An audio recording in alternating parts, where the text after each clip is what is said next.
The fall of P. Diddy, power, homophobia, and the legacy of race in America's media frenzy. This analysis will attempt to explore the intricate intersections of race, sexuality, power, and media culture through the lens of the unfolding controversy surrounding P. Diddy, Sean Combs.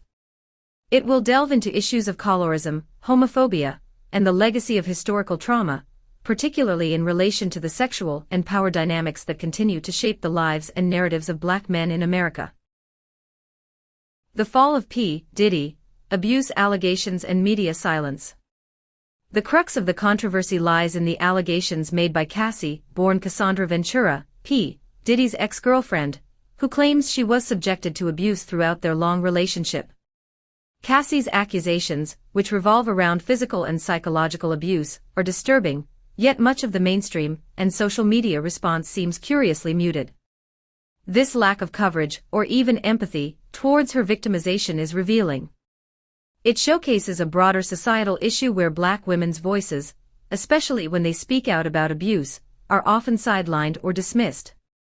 In a media landscape fixated on spectacle, the story of a woman abused by a powerful Black man should, in theory, capture attention, but it instead becomes overshadowed by more salacious rumors and speculative controversies.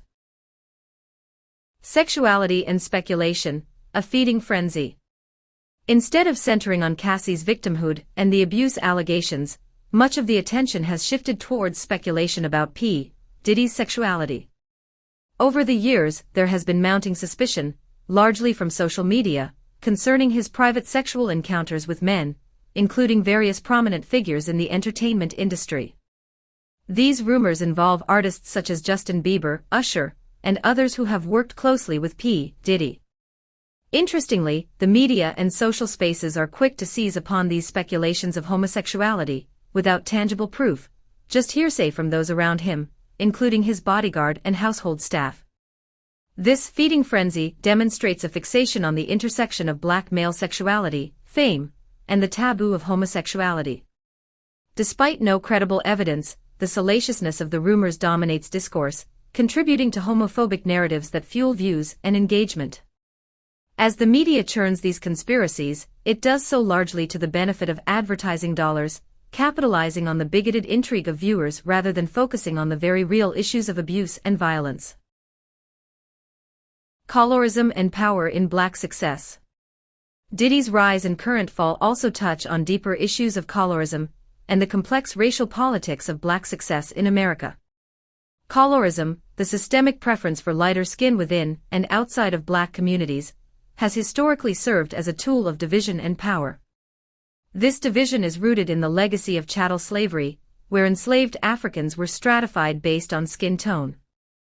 Lighter-skinned individuals, often the product of rape by enslavers, were sometimes given preferential treatment, creating a hierarchy based on proximity to whiteness. As Diddy rose to prominence, like many Black men in positions of power, he navigated an entertainment industry still dominated by white executives and a culture that often prizes proximity to whiteness as a marker of success. This reality reflects a broader truth for many Black figures in Hollywood and the music industry, where power and acceptance are often intertwined with assimilating to white standards. The accusations of abuse and sexual deviance now leveled against Diddy can also be seen as part of a long history where successful Black men are demonized through allegations that highlight their hypersexuality or deviance, a trope that stretches back to the days of Jim Crow. The stigma of homosexuality and Black masculinity. P. Diddy's situation exposes the fragile nature of Black masculinity, which is often constructed in opposition to homosexuality. The notion of the down-low men, Black men who are secretly involved in homosexual relationships while presenting as straight, feeds into this narrative. In an already marginalized community, many Black men feel the need to perform hypermasculinity to avoid further ostracization. When someone like Diddy is speculated to be homosexual, it becomes an attack on his status as a powerful, heteronormative figure, further compounded by homophobia within both Black and mainstream media.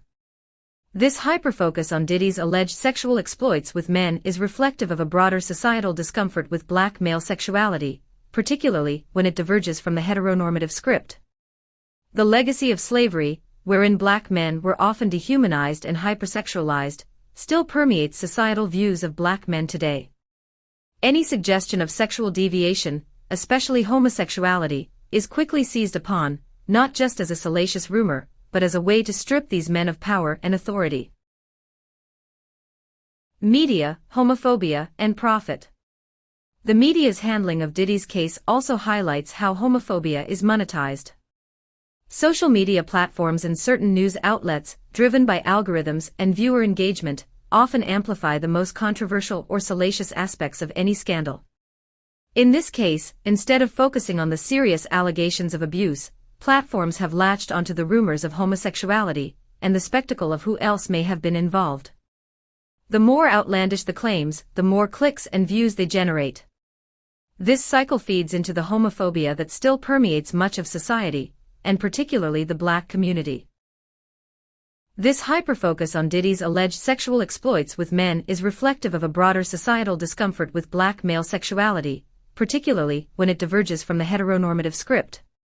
The legacy of slavery, wherein Black men were often dehumanized and hypersexualized, still permeates societal views of Black men today. Any suggestion of sexual deviation, especially homosexuality, is quickly seized upon, not just as a salacious rumor, but as a way to strip these men of power and authority. Project 2025, Regressive Politics and the Return to Oppression. This media frenzy also occurs against a backdrop of increasing conservative policies aimed at rolling back the rights of marginalized groups, particularly LGBTQ+ individuals. Project 2025, linked to Donald Trump's political agenda, seeks to implement a range of policies that would severely curtail civil rights for LGBTQ+ individuals. This initiative, part of a broader resurgence of regressive politics, mirrors earlier efforts in American history to marginalize and control Black bodies, whether through laws like Jim Crow or decisions like Plessy v. Ferguson. By drawing a connection between Diddy's scandal, the rise of homophobia, and the regressive political landscape, we can see how media narratives around power, race, and sexuality are shaped to fit a broader agenda. The stigmatization of Black men's sexuality, combined with the marginalization of LGBTQ+ people, reflects a society still grappling with the legacies of slavery, colorism, and systemic oppression. Conclusion: the intersection of race, power, and homophobia. The scandal surrounding P. Diddy reflects more than just the fall of a music mogul. It exposes the underlying racial and sexual politics that continue to shape narratives around Black men in power. While Cassie's allegations of abuse should be at the center of this story, they have been overshadowed by a homophobic media frenzy that profits from the speculation around Diddy's sexuality. At the same time, this narrative plays out against the backdrop of rising conservative efforts to strip away civil rights for LGBTQ+ individuals, showing that the intersections of race, sexuality, and power are still deeply fraught in contemporary American society.